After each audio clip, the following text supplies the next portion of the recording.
네, 국제유가가 배럴당 110달러 돌파했고요. 환율도 1,500선을 위협하고 있는데요. 월요일마다 경제를 한층 더 깊게 살펴보는 손에 잡히는 진짜 경제 97.3%. 오늘 고란 경제 전문 기자와 김치영 경제뉴스 큐레이터 두 분과 함께 미국과 이란의 전쟁이 또 국제유가와 안전자산에 어떤 영향을 미치고 있는지 자세히 알아보겠습니다. 어서 오십시오. 네, 안녕하세요. 네, 김치영 큐레이터는 오늘 네. 처음 이제 모시는 거고 고란 기자님은 우리 몇 주 동안 함께 하셨고 네. 두 분은 뭐 워낙 잘 아시죠? 네. 오며 가며. 네, 자주 만나고 있습니다. 네, 잘 부탁드리고 네. 우리 김치영 경제뉴스 큐레이터는 김큐라고 불리신다고. 네. 그래서 그렇게 제가 편히 불러도 급할 때 좋습니다. 불러도 네. 괜찮습니까? 네, 괜찮습니다. 게다가 이제 또 우리 MBC 라디오에서 주말에 뉴스 하이킥 진행을 하신다고. 그렇습니다. 네. 주중에는 뭐 경제방송 앵커하고 주말에는 MBC에서 라디오 진행하고 그러는데요. 본캐는 뭐 말씀하신 것처럼 김큐 경제뉴스 이렇게 편하게 전달드리는 걸로 보시면 되겠습니다. 우리 세상의 모든 정보 윤인구입니다. 청취자 여러분께 인사 한마디. 네, 점심시간대인데 만약에 이걸 지금 듣고 계신다라고 하면 진짜 이 애청자신 것 같거든요. 네. 그리고 사회 경제에 관심이 많으신 분들인 것 같아서 저도 더 열심히 해서 조금이라도 이해도를 넓혀드리고 좋은 정보 전해드리도록 열심히 하겠습니다. 감사합니다. 오신 김에 또 이제 이거 작년 연말에 나온 소식이잖아요. 어유 그래도 한 점 그림으로 고품격. 읽는 경제. 또 이런 이벤트까지 좀 몇 달 지났지만 축하드리고 감사합니다. 많이 예. 저 독자들한테 사랑 받으시기를. 많이들 네, 기대하겠습니다. 빌려보시고 또 읽어보시고 사서 보시고 필요하시면 물어보시면 제가 설명도 해드리고 네. 우리가 이래서 좀 게스트들 마음을 사고 많이 입에서 털어내실 수 있도록 감사합니다. 의도를 하고 있습니다. 네. 저희가 오늘부터 또 드리는 상품도 주유권으로 바뀌었어요. 고란 기자님. 왜냐하면 지난주까지 이제 소고기 드리다가 아니 이게 뭔가 트렌드를 반영한 상품 선정인가요? 아니면 근데 우연히 트렌드라기보다는 맞아떨어진가요? 지금 너무 약간 절박한 기름값도 너무 많이 올라. 정말 너무 많이 주유소가 올라서. 보면 뭐 서울 일부 지역은 2,000원 넘은 곳도 아이고. 있다고. 뭐 3,000원대도 등장했고요. 3,000원. 진짜요? 네네. 평균 가격이 지금 서울 같은 경우에 1,947원이거든요. 그러니까 평균이 그러니까 아마 대부분 주유소에서 보시는 건 아마 2,000원대가 될 것 같고 3,000원은 신고해야 되는 거 아닙니까? 그 최고 가격 고시제 네네. 약간 위반사를 신고해야 될 것 같은 네. 느낌이 들긴 하는데 그래서 그런지 아무튼, 오늘 네. 유독 많은 분들이 문자를 보내주시고 계십니다. 이제 이게 여러분의 기름통 채워드린다고 야, 진짜 주유권으로 바꿨더니 정말 훌륭한 상품 선정인 것 같습니다. 예. 근데 이제 받으시는 분들은 좀 기분 좋으시겠지만 우리 또 이 미국 이란 전쟁 지켜보시는 가운데 유가 폭등하는 거 보시는 분들은 좀 답답하실 거예요. 네. 국제 유가 많이 올랐죠. 제가 이 원고 준비하면서 야 90달러 드디어 돌파했다 이랬는데 오늘 아침에 그게 이렇게 무색하게 선물 시장이 개장을 하고 나니까 100달러를 그냥 수직 상승하더니 그러니까요. 119달러까지 갔었어요. 지금은 조금 내려서 114달러. 이걸 내렸다라고 표현할 수 있는지 모르겠는데 네. 언제가 그러면 그 이전 고점이었냐를 보냐면 2022년 7월 이때가 언제냐? 러우 전쟁이 2월 말에 발발했거든요. 그해 2월 말에. 그러고 나서 사실 그 발발 초기만 해도 금방 끝나겠지라고 했어요. 근데 이게 되게 장기화됐잖아요. 그러니까 벌써 그러면서 4년이 넘었어요. 맞아요. 가격이 치솟으면서 22년 7월 달에 이제 100달러를 돌파했고 그리고 이제 120달러까지 찍고 이제 내려왔거든요. 근데 예. 지금 보자면 사실 그때는 상승 속도가 지금이 더 가파릅니다. 그때보다. 이게 아마 제 생각에는 그 러우 전쟁 때 발발했을 때는 장기로 안 간다. 금방 끝날 거다라고 네. 생각했던 그런 마음들이 있어가지고 유가가 빠르게 움직이지 않았다라고 하면 지금은 오히려 장기화 될 것 같은데 라고 하는 마음이 더 강하게 작용하고 있는 것 같아요. 그 이유가 하나를 보자면 이란 같은 경우에 어쨌든 군사력 측면에서 미국에 굉장히 열세일 수밖에 없잖아요. 그럼 이란이 할 수 있는 건 굉장히 경제적인 전쟁을 치러야 됩니다. 그럼 이란이 경제적인 전쟁을 치르는 방법은 뭐냐면 전 세계 경제에 뭔가 흔들 수 있는 파급력을 미칠 수 있는 이게 그러니까 중동 이란에서만 벌어지는 전쟁이라는 사건이 아니라 전 세계 경제에 영향을 미칠 수 있는 엄청난 걸 파장을 확대하려면 정확하게 이란의 뭐 그 다른 중동 국가에 있는 원유 저장 시설이라든가 아니면은 그 호르무즈 해협을 막는다든가 하는 식으로 경제적으로 지금 타격을 가하고 있어서 지금 유가가 이렇게 반응하고 있고요. 실제로 지금 호르무즈 해협은 사실상 봉쇄 상태가 있고 오늘 아침에도 뉴스를 보니까 여기를 이제 통과하던 선박에 대해서 여러 차례 경고했으나 통과를 해가지고 자기들이 자폭 드론으로 공격했다라는 뉴스가 나왔고요. 예. 지금 또 이란이 또 상황이 안 좋은 게 뭐냐면 오늘 이제 선물 시장 개장하면서 갑자기 유가가 폭등한 이유가 오늘만 20% 넘게 폭등을 했는데 네.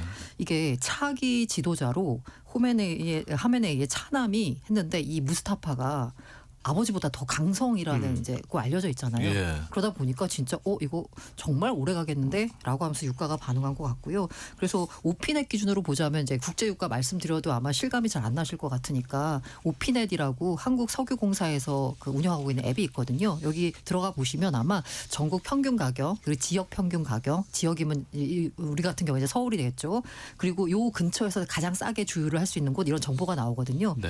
오늘 기준으로 보니까 아까 말씀드린 1,947원 이제 나왔고요. 아마 내일 업데이트가 되면 더 오를 것 같고 그리고 이 속도가 굉장히 가파르게 오르고 있다는 점 일주일 만에 200원이 넘게 올랐습니다. 그러게요. 네. 3806님께서 화물차 기사입니다. 주유소 아우. 들어가기가 겁나신다고 네. 문자 보내주셨고 0002님은 상품권이 주유권이어도 주유소에 기름 없어서 사용 못하는 건 아닌가요? 좀 아이고. 무서운 얘기지만 네네. 하고 보내셨습니다. 그러니까 이런 걱정들을 하고 계신다는 거잖아요.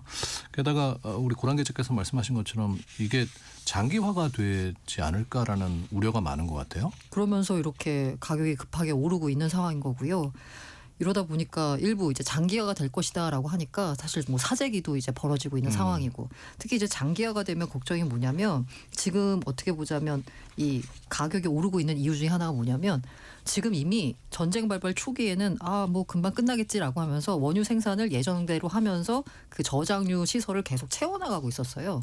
그런데 이게 지금 채우다가 이걸 빨리 빼줘야 되는데 못 빼는 상황이 이제 이어지고 있다 보니까 지금 이 원유 저장고가 다 차버렸습니다. 예. 그래서 이제 쿠웨이트나 이라크 같은 경우 이제 감산에 들어갔고 지금 아직 정확한 수치는 집계가 안 됐는데 감산하겠다라고 한 걸 다 합쳐 보니까 2천만 배럴 정도가 된대요. 오. 이 정도가 되니까 지금 유가가 이렇게 반응하고 있는 거고요. 예. 이 문제는 만약에 이렇게 장기화 돼가지고 오랫동안 원유 이제 그 시설을 가동을 하지 않게 되면 전쟁이 끝나고 나서 다시 가동을 해야 될 때 또 시간이 걸리잖아요. 이 사이가 이제 뭔가 그러니까요. 이렇게 굳어버려가지고 이걸 다시 뭐 하려면 이러니까 지금 현재 에너지 관련돼서는 위기감이 올라올 수밖에 없는 상황입니다. 근데 이 와중에 수혜를 보고 있는 게 러시아예요. 이게 이란 쪽에서 그 이란의 물량이 있고요. 그다음에 이란 쪽 중동 물량이 있었잖아요. 근데 이게 다 지금 막히고 있는 상황이다 보니까 러시아 같은 경우에는 이제 제재를 한다고 러시아산 원유를 사서 쓰지 못하도록 미국이 감시를 하고 있었어요. 그런데 전반적인 원유 공급이 딸리다 보니까 이거는 이제 뭔가 제재를 할 수 있는 그 얘기가 아닌 거죠. 유가가 치솟으니까 어디서든 공급이 나와야 되니까 러시아 쪽 그 제재하던 원유에 대해서 풀어주고 있습니다. 일단 대표적으로 인도가 원래 미국 몰래 이제 러시아산 원유 사다 쓰고 있었거든요. 그리고 이번에 이제 미국이랑 무역 협정하면서 우리 더 이상 러시아산 원유 안 쓸게라고 했는데 미국이 너네 이제 써도 돼. 라면서 이제 인도에 대해서 풀어줬고요. 베센트 장관 나와서 이제 인도뿐만이 아니라 전 세계 나라에 대해서 유가 안정을 위해서 추가로 우리가 제재를 완화하겠다라고 이제 얘기한 상태입니다. 네. 러시아 쪽을 약간 풀어준 거는 미국이 이제 두 개의 전선을 펼칠 수 없는 것도 영향이 조금 있는 것 같아요. 그러니까 우크라이나하고 전쟁 상황을 러시아가 여기서 미국이 저쪽에 신경을 쓰고 있으니까 러시아가 만약에 우크라이나를 공격하게 되면 사실은 미국은 굉장히 곤란하거든요. 그래서 러시아 입장에서는 원유를 인도에 팔 수 있게 해주면서 우리가 이건 좀 열어줄 테니까 너네 지금 우크라이나 손대지 마라는 메시지도 미국에서 좀 던진 것 같습니다. 네. 그 러시아 관련돼 가지고 또 그렇게 걱정하신 분들도 있더라고요. 러시아가 전쟁을 벌일 때는 항상 고유가 상황에서만 벌였대요. 버티림이 되니까. 전쟁을 이제 벌리는 거. 네. 유가가 올라오고 나니까 이거 지금 러시아가 또 한 번 뭔가 일을 벌리는 거 아니야라는 또 걱정하시는 분들도 있더라고요. 그런 이야기도 있군요. 네. 예. 근데 이제 우리 국내 주유소 기름값이 많이 올랐다고 했는데 주유소 기름값 상승세가 이렇게 가파른 이유는 뭐예요? 이게 사실 그 국제유가가 올라서 일단 그런 거고요. 그런데 오늘 국제유가가 그렇다고 이제 오늘 전쟁이 터졌다고 내일 바로 주유소 그건, 기름값이 네. 오르는 건 좀 그건 아니죠. 의아하더라고요. 이게 이제 보자면 주유소가 통상 한 1주에서 2주 정도 분량의 재고를 보유하고 있어요. 그러니까 사실 지금 팔리는 기름은 비쌀 때 사온 기름이 아니라 옛날에 오르기 전에 사온 기름일 거거든요. 네. 소비자 입장에서는 아니 옛날에 쌀 때 사온 기름을 파는 건데 왜 이렇게 비싸게 파느냐라고 생각을 하실 텐데 주유소 입장에서는 지금 싸게 사둔 기름을 싸게 팔아버리면 내일은 정유사한테 비싼 가격의 기름을 다시 채워 넣어야 되는 거잖아요. 그러면 손해다. 그러니까 사실 재고를 살 때 가격으로 가격 결정하는 게 아니라 새로 채워 넣을 때 예상 가격으로 가격을 결정해서 소비자한테 파는 구조입니다. 그러면 반대로 유가 내리면 왜 기름값 안 내리냐라고 생각하시잖아요. 그러니까요. 근데 그때는 이제 이미 비싸게 사온 기름 재고를 소진할 때까지는 비싸게 팔겠다라는 게 이제 주유소의 입장인 거예요.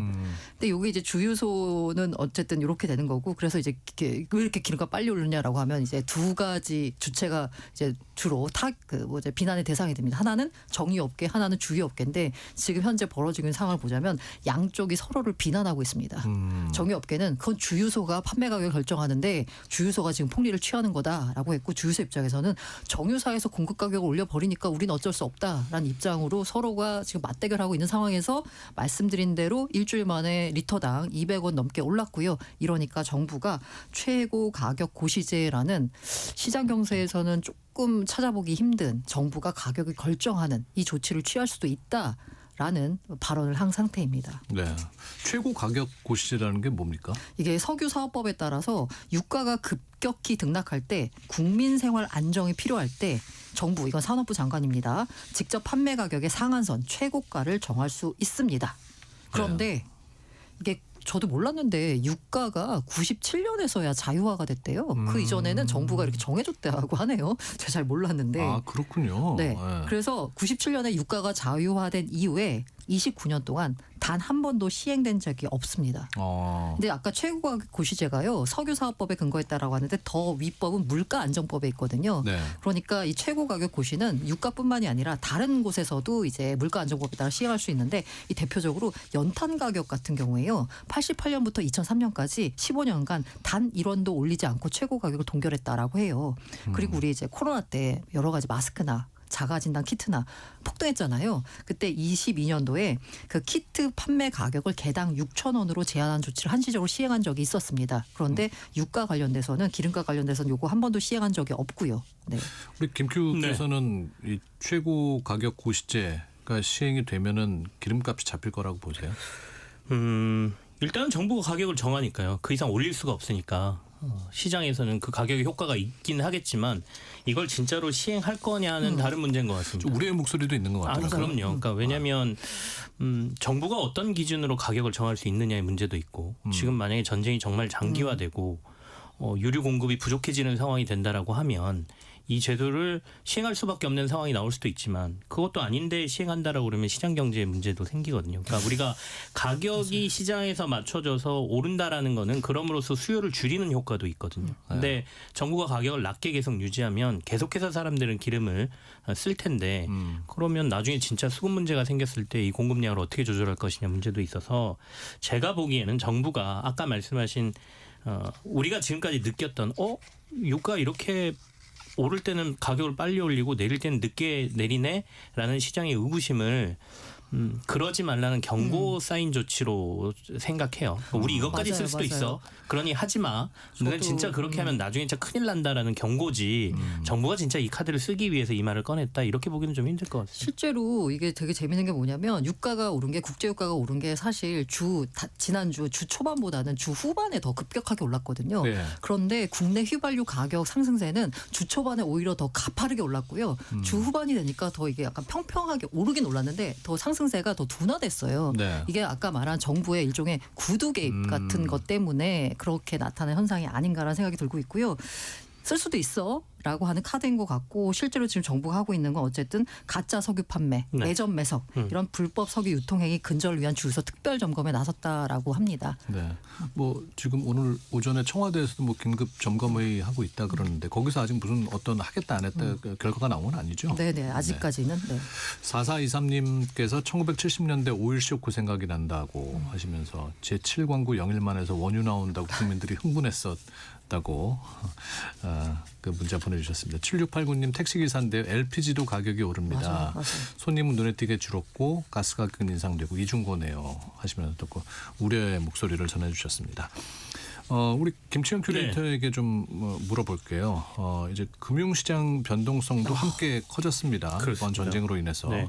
이럴 때 이제 안전자산 많이 찾으시잖아요. 근데 안전자산 하면은 뭐 금, 달러 이런 것부터 이제 떠올리게 된. 네. 그렇습니다. 예. 전통적인 안전자산이라고 하면 대표적인 게 금이죠. 그러니까 어떻게 보면 화폐라는 게 종이 조각에 불과할 수가 있기 때문에 네. 진짜로 모든 금융 시스템이 망가지고 전쟁 상황이 커지게 되면 실물인 금이 최고다라는 거는 망고 진리인 것 같아요. 그래서 전쟁이 나자마자 금 가격은 조금 강세를 보이고 있고요. 그리고 뭐 전쟁 상황을 보시면 알겠지만 압도적인 군사력을 가지고 있는 미국의 이 패권의 힘을 느끼잖아요. 그렇기 때문에 이제 달러에 대한 수요도 조금 늘어나면서 달러도 강세를 좀 보이고 있습니다.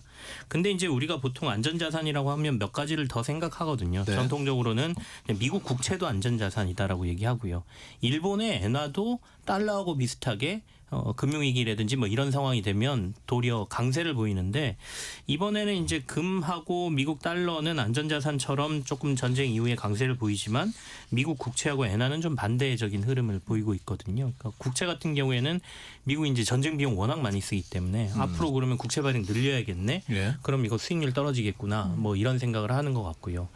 엔화 같은 경우도 우리하고 비슷합니다. 지금 일본도 결국엔 석유 수입을 중동에 의존하고 있기 때문에 우리보다 조금 더 호르무즈 해협을 통과하는 비중이 높다고 하거든요. 뭐 일본 경제 문제 생기겠구나라는 점. 그다음에 다카이치 총리가 정권을 잡은 이후에 계속해서 돈을 풀겠다는 정책을 쓰고 있기 때문에 엔화가 도리어 약세로 돌아서는 지금 약간 그런 모습이 현재는 나타나고 있습니다. 과거와는 좀 안전자산의 패턴이 좀 달라지고 있다고 볼 수 있습니까? 그렇습니다. 그러니까 금도 사실은 그러니까 이제 우리가 전쟁이 나니까 당연히 금을 조금 선호하긴 하지만 전반적으로 보면 작년에 금 어마어마하게 올랐잖아요. 그러니까요. 다들 아마 장롱에서 애들 돌반지 아직도 있나 꺼내서 무게 재보고 계산 한번 해보셨을 텐데 금 가격이 그때 온스당 거의 6,000달러 간다라고 막 했을 때 코스피가 먼저 6,000 가느냐 금값이 6,000 가느냐 경쟁한다 이런 얘기까지 나왔었거든요. 네. 그래서 그 당시 1월에 5,600달러 정도까지 올랐다가 급격한 조정을 좀 받았습니다. 그래서 5,000달러가 깨졌다가 지금 전쟁 나고 난 이후에 5,300달러 정도로 지금 강세를 보이고 있으니까 조정 이후의 반등인 건지 아니면 전쟁이란 요소 때문에 지금 금값이 강세를 보이는지는 조금 더 지켜봐야 되는데 어쨌든 앞서 말씀드린 것처럼 전쟁 상황이라는 데 있어서 금융 시스템의 위기나 이런 거 생각하면 금의 수요는 계속 될 것 같다라는 거고요. 아까 국채를 말씀드렸습니다만 이전에 생각했던 것보다는 미국 국채에 대한 수요가 좀 떨어지는 부분은 분명히 변화된 부분이에요. 그러니까 미국의 워낙 재정 적자 상황도 크고 앞으로 전쟁 비용에 대한 부담도 있을 테고 여러 가지 불안 요소를 반영해서 과거에는 이제 미국 국채를 유럽 국가들도 많이 사고 그랬는데 요즘은 유럽 국가들이 미국 국채를 선호하지 않는다라는 얘기도 좀 나오거든요. 네. 그리고 이제 가장 눈에 띄는 거는 앞서 말씀드린 엔화 대표적인 안전자산이었던 엔화가 안전자산 지위를 상실하는 거는 요즘 안전자산 부분에 있어서는 가장 이슈가 되는 부분인 것 같습니다. 비트코인은 가상자산입니까 아닙니까? 이건 두 분 중에 안전자산이 누구한테 아니냐 물어보시는 거죠? 안전자산이 아니에요.